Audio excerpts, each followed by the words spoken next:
It's a very sunny day, and so I've retreated to a shady part of the garden, though the sun's moving pretty quickly and I'm not sure how long this is going to last. But what we have here are three different ways of lighting a fire. We have some matches, a flint and steel and a ferrocerium rod. And let's just give you a quick history and chemistry lesson.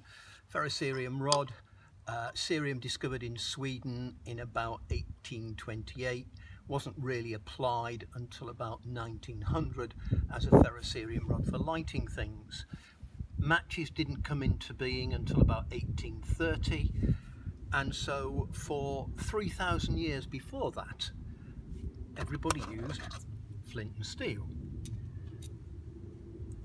Steel being from the Iron Age at around 1000 BC.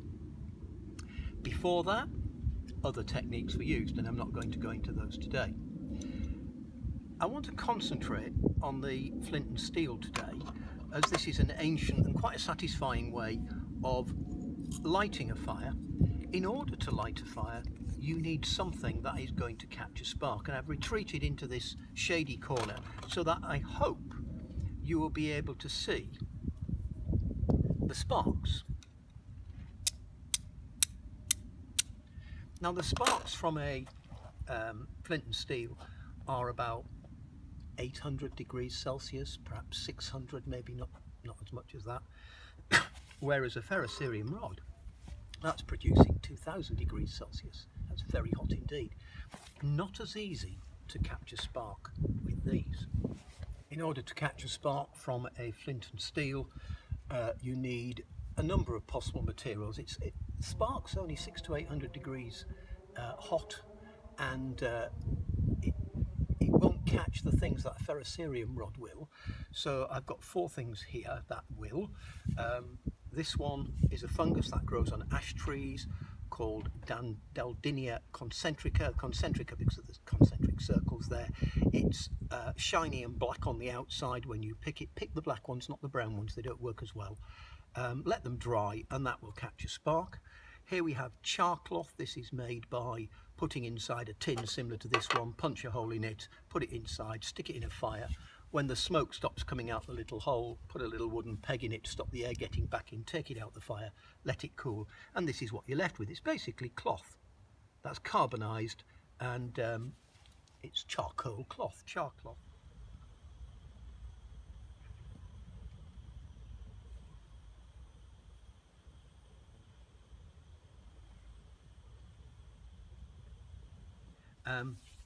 This one is another fungus that's specially prepared, horsehoof fungus, and I can never remember the name of it, so I've put it here. It's Fomes fomentarius is its Latin name, but this needs to be prepared, and I bought that, I didn't prepare that.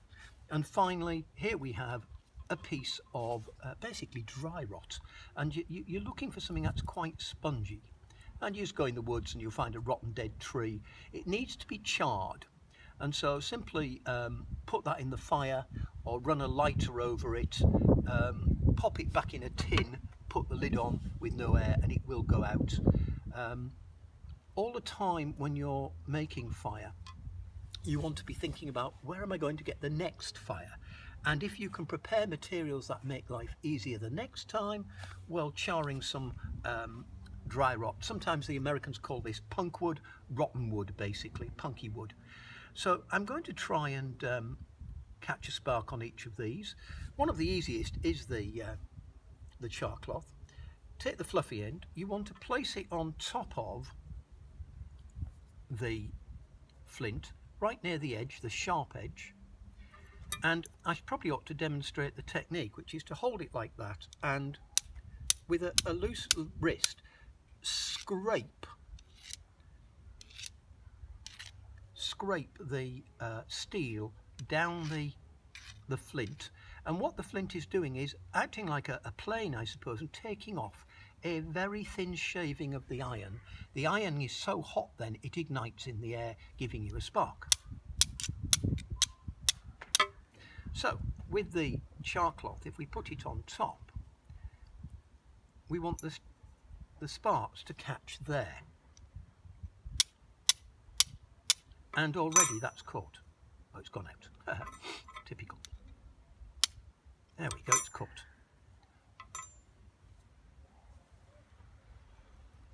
I hope you can see that glowing as I blow on it.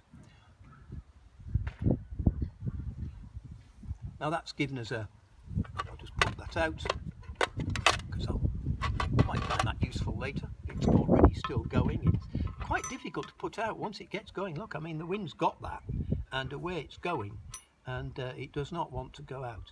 So I might just leave that to burn itself out. We'll put that later into a tinder bundle and then blow that tinder bundle to flame, and I'll show you how to do that.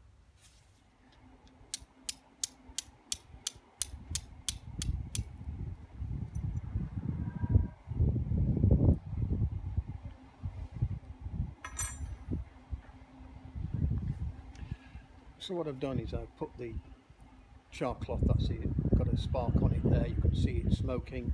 I've put it into a tinder bundle of in a sweet chestnut bark, and actually the wind is just doing most of it for me at the minute, but if I give it a blow, just put it in, wrap it round, give it a blow. The more smoke, the nearer you are to igniting. And there we go.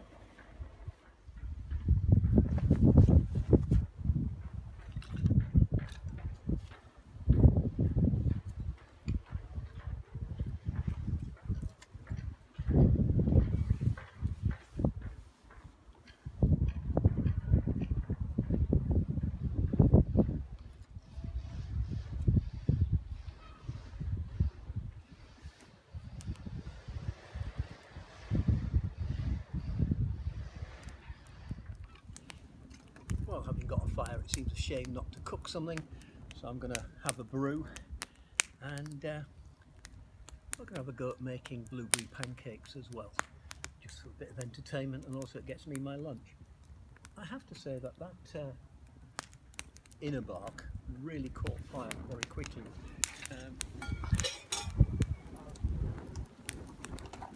You don't always need a fancy pot to cook. Many pots, particularly the stainless steel ones, you just have to push your pot in amongst the fire, pull it around a bit, and the wind seems to be blowing mainly towards that pot, so it will brew up fairly quickly.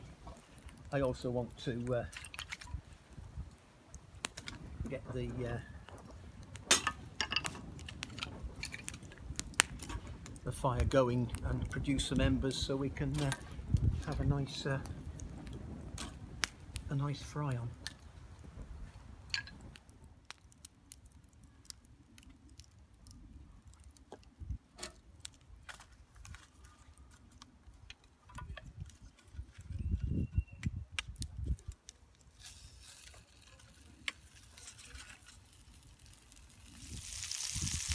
While we're waiting for that to go,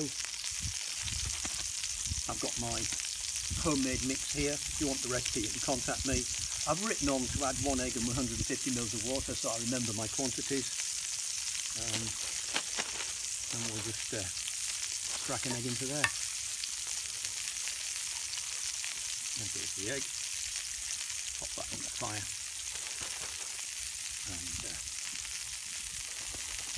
And we want some water.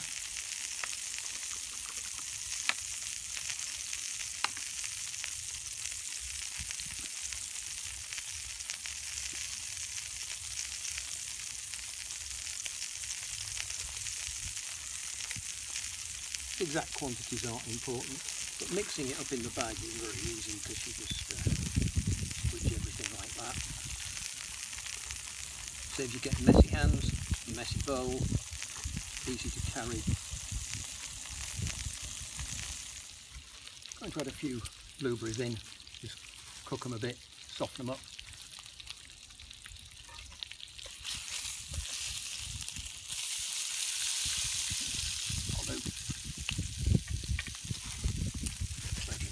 Batch.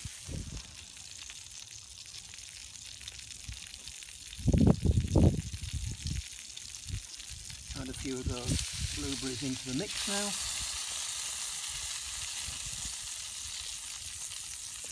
Later.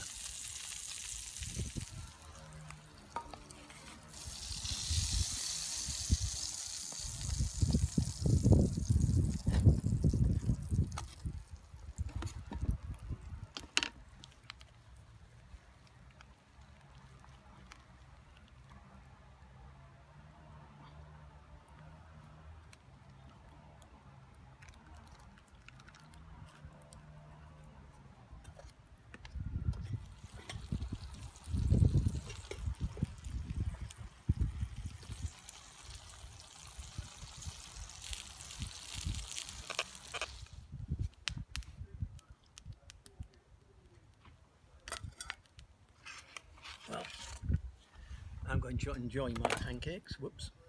They're a little singed. I made the mixture too thick and sticky, and I put too much in. So, moral of the story: add more water, get it runnier, and it should take about a minute. And once the pancakes begin to bubble, flip them over, and another minute, and they're done. It's very quick. I made mine far too thick, but I'll enjoy them all the same. God bless you all. Stay safe.